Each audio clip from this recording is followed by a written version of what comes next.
Marami ang nagulat sa trending video ni na Piolo Pascual at Darren Espanto, na halos naghalikan na. Bigay ng pahayag ang talent manager at komedyanteng si OG Diaz, hinggil sa di umano'y viral video ng kapamilya stars na sina Piolo Pascual at Darren Espanto. Usap-usapan kasi ang video ng dalawa na kalat na ngayon sa social media, kung saan makikita silang nagsasayaw sa tila isang bar, na binigyan ng mali siya ng karamihan.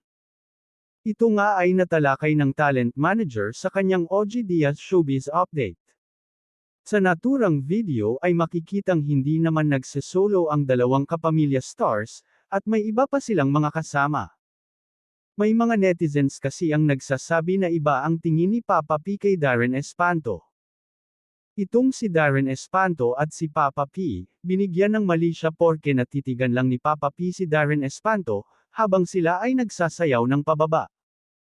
Tapos ayan, binigyan na ng mali siya, na para raw sa tinginan, may something, lahad ni OG.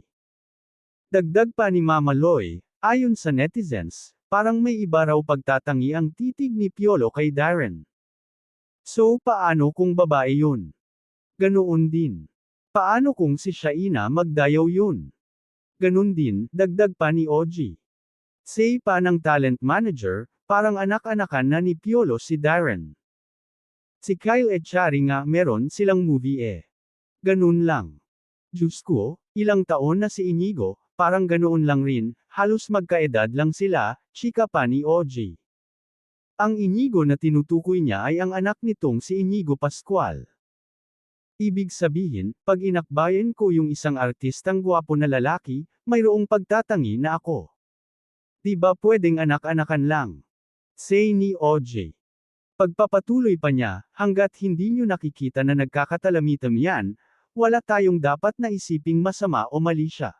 Hanggang ngayon ay wala pang pahayag ang rumored girlfriend ni Piolo Pascual na si Shaina Magdayaw, tungkol sa isyung ito.